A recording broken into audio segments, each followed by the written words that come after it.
Poland, September 1939. The German foe begins its ruthless march of conquest and sets the stage for World War II. Poland's 34 million inhabitants, crushed, scattered, and enslaved.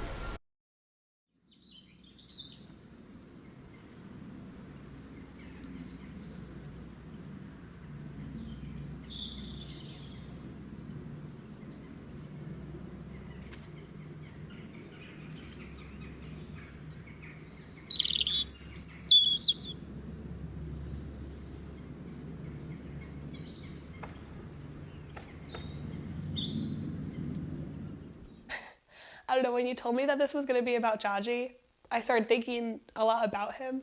And I was thinking about how every time I was around him, like, he didn't fail to make me laugh.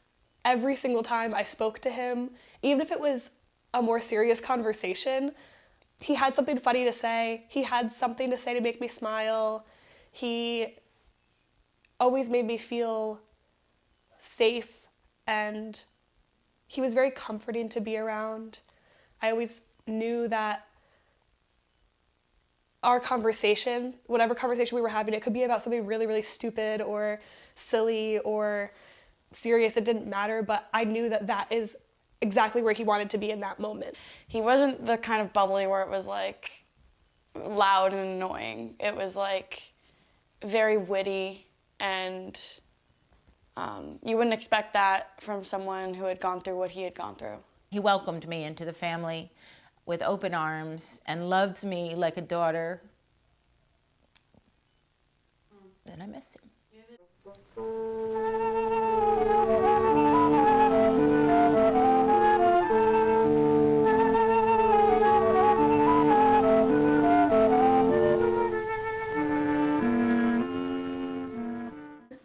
My father, my mom, and there was 2 brothers and me and 2 sisters. So we lived together on that farm. Farm, not so big, but on that farm we got almost everything what you can survive to eat. We got cherry, all kind of fruit, and we got potatoes, cabbage. If a peasant had anything left over after feeding his family, he carried it to the marketplace in the nearest town. These are typical market scenes in Krakow in 1937. They show commerce in its most primitive form. On one day in a week, my parents go to that town selling egg, and then they get the money, and for that money they buy whatever they need, petroleum or soap, soap, or maybe salt, sugar, and chicken. My mom got I don't know how many, but it's quite a chicken. So when she go to the store, she take 1 or 2 salad, and she get the money that way.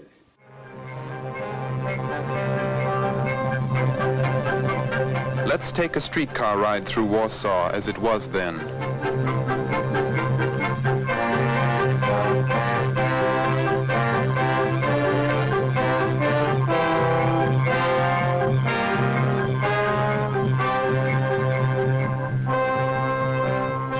All news was bad news in those last days of the Nazi war of nerves. We would sit in the morning and have coffee, and he was very quiet in his personality, but when he would say something, he put a lot of thought behind everything that he said. So anything that came out of his mouth you listened to, and it was either really important or really funny, and usually it was really funny. He's just funny. Knowing him like I did and the rest of his grandchildren did, I feel like you wouldn't know all that he had been through, because he was our Jaji. Like, he was our grandpa, and you didn't know all the pain and the struggles that he had been through, but it's really hard to think about now because there was so much pain in his life and and in his family's life. So it's hard to think about now, but it also makes me realize how resilient he was and that he went through all of that, but he still lived such a loving life.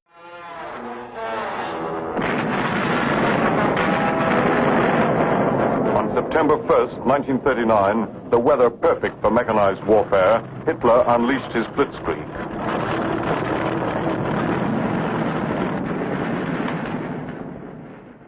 I was 17 years old when the German come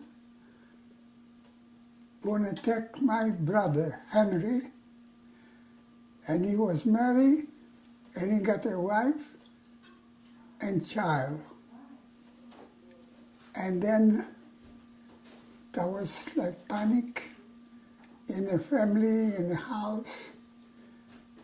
And I, as a 17 years old, I decided to go for my brother. I asked them, or is the German says is allowed, they can take me for my brother. So I do that. Before the day is out, the Nazis have occupied the town, which is still burning and in complete ruins.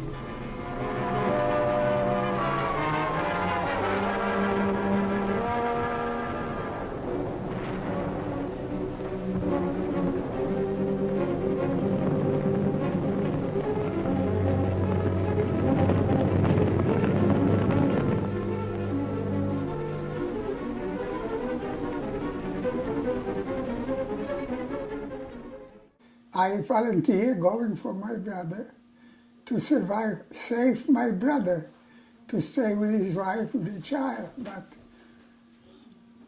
maybe 3 months later, they kill him anyway. So that was not a good idea, a good decision from me, because I want to save my brother's family, and they kill him anyway. The German generals even defy fatigue. Long lines of tired troops are kept moving against the foe. The operation is based on the principle that contact once made should never be lost. Well, I was in a camp, and then they put you in a train, get you to the coal mine, to upstairs, you change clothes and go. I was big, so I work in a coal mine 850 meters under the ground. I think 6 days a week. And Sunday, sometimes we got off, but sometimes we have to work, they call the flip shift. So I have to work 7 days. In Germany, there was camp and coal mine, camp and coal mine. You don't go to the city or see people, just, yes, you have to do it and eat and go sleep and up, go to work and back and forth. So for 2-3 years like this. Over there, when you live in Hitler time, you can do it nothing. You have to go like in a line. But I work almost 3 years in a coal mine. Very difficult to explain to somebody if somebody don't know and was not there. Now when the war has ended, before the war ended, the German already know the American was coming. So the German grab everything and run. That was in Westphalia in Germany. So then we don't know. They don't tell us nothing. We sit in a barrack and quiet, nobody say nothing. And we was like this, I don't know how many hours, maybe day or something like this.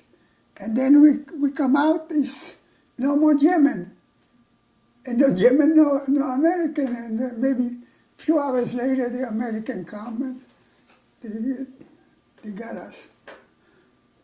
They give us food, stuff like this, and there's everybody try to go a different way, but there's also they make American make a camp and send the people when you go home or something like this, they help you out to go home.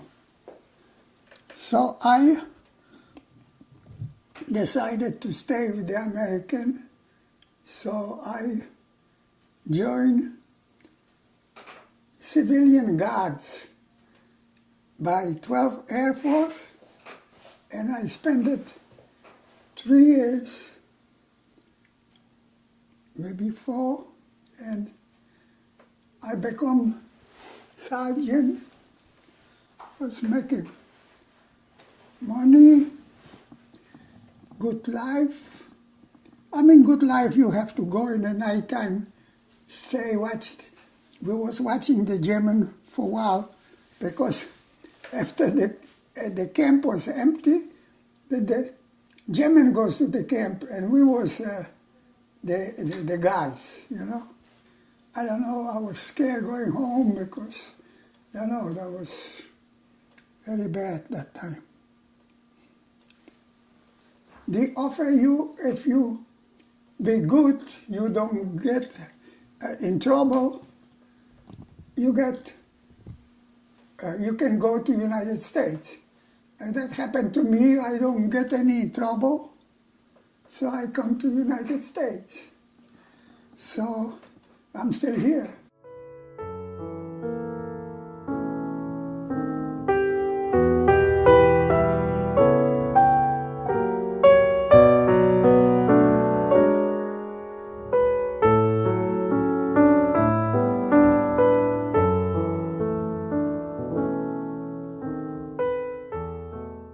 Tati's story is one where he immigrated legally. He waited and waited and waited for that visa to come while he was in France working for the Americans.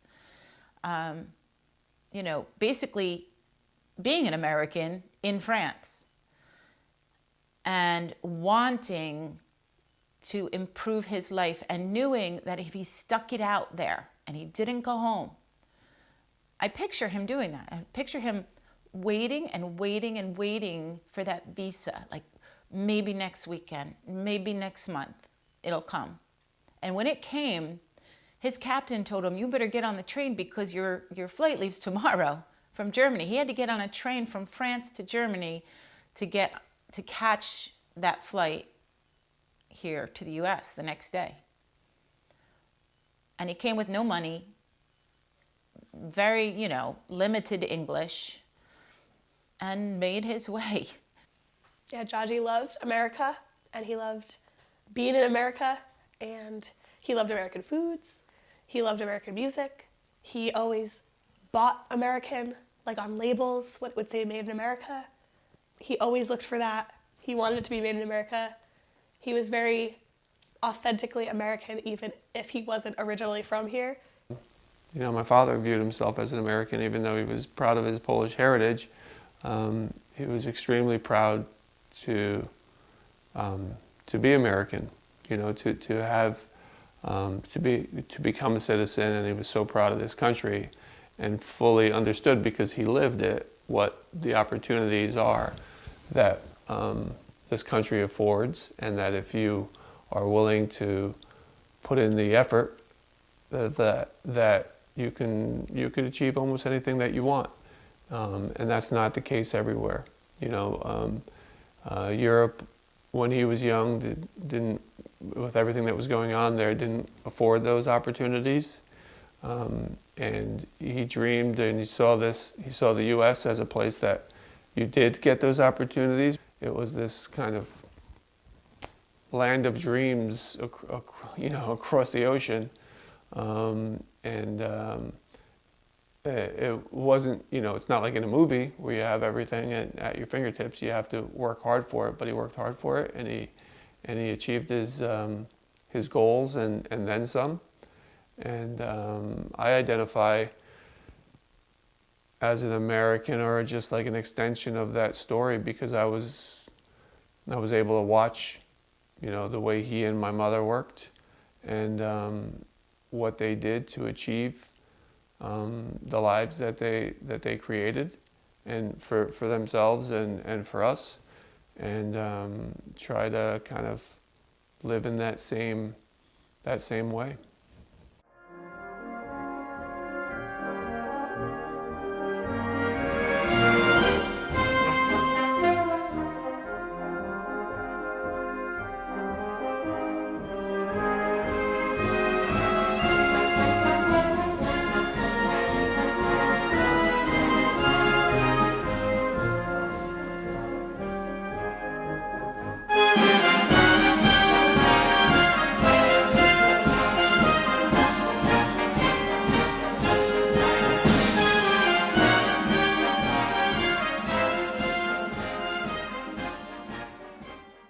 And I was in New York and waiting in a line, and so finally the guy come, and I supposed to go to Passaic.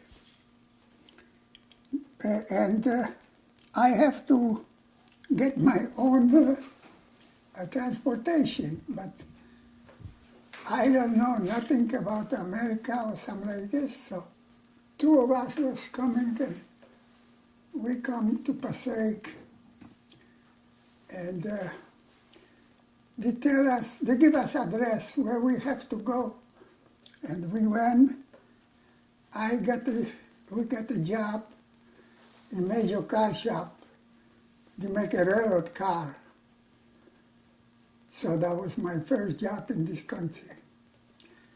I was play soccer, but I was good in the volleyball. So when mommy comes with the girls to the Polish home, so we dance after dance to say, oh, the girls, they got a team, make a team. So I was coaching them. So because I was coaching good or something like that, mommy decided to marry me, and I'm still here and you here. So the rewards like this. So we're all here because Judge is a good volleyball coach. There you go. Whoop whoop.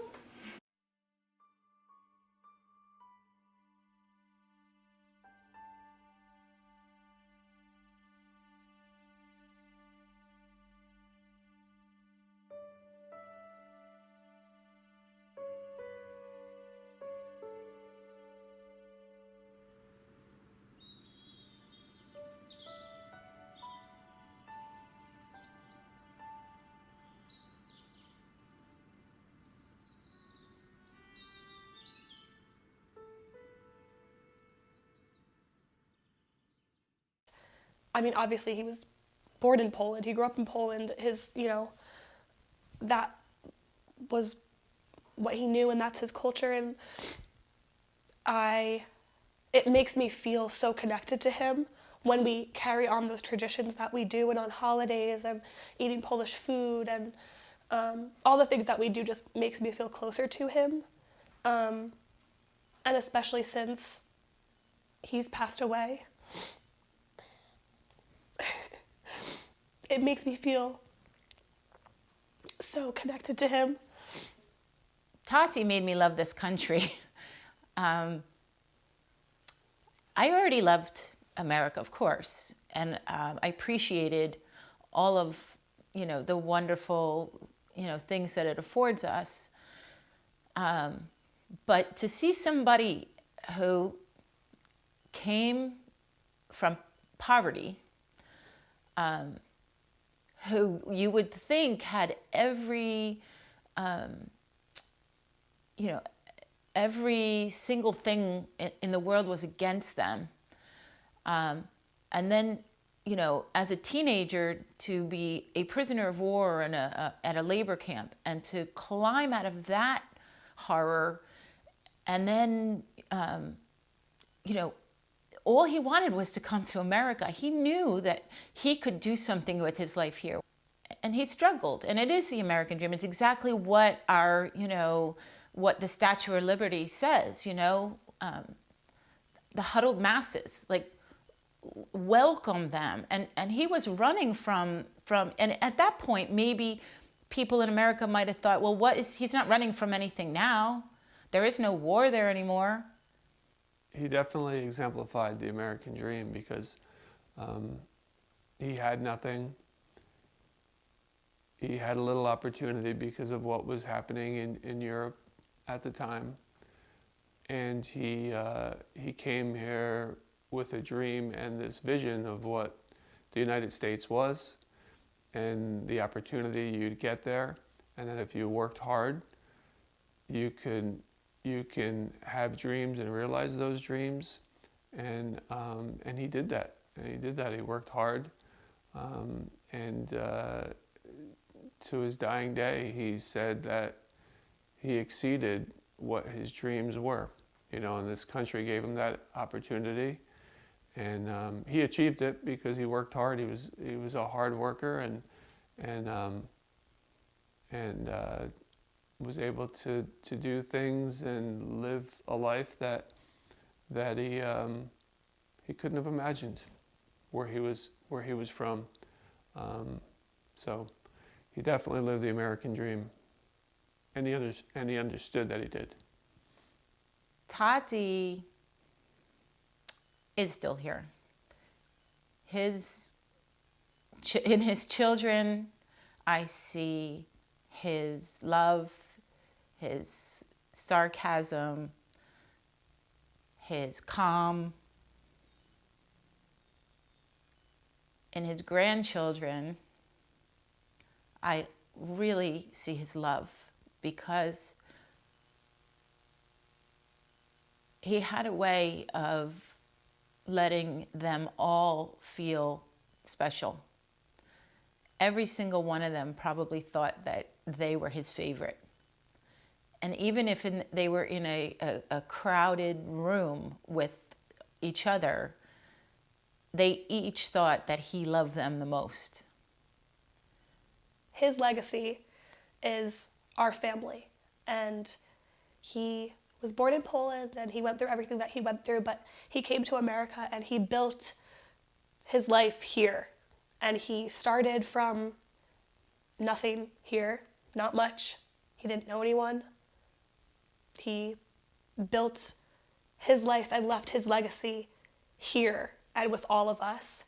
So I think that, and being, like I said before, like being American was, I think, part of his identity that he took on after being here. So I think it's cool that inherently all of our stories, everyone in our family, essentially started in Poland, and we're all here now. And even though he's not here anymore, he left his legacy, which is us and our love for each other. Somehow, somebody from up there watching me, I survived, and I'm still here and cry on your shoulder now and telling that story.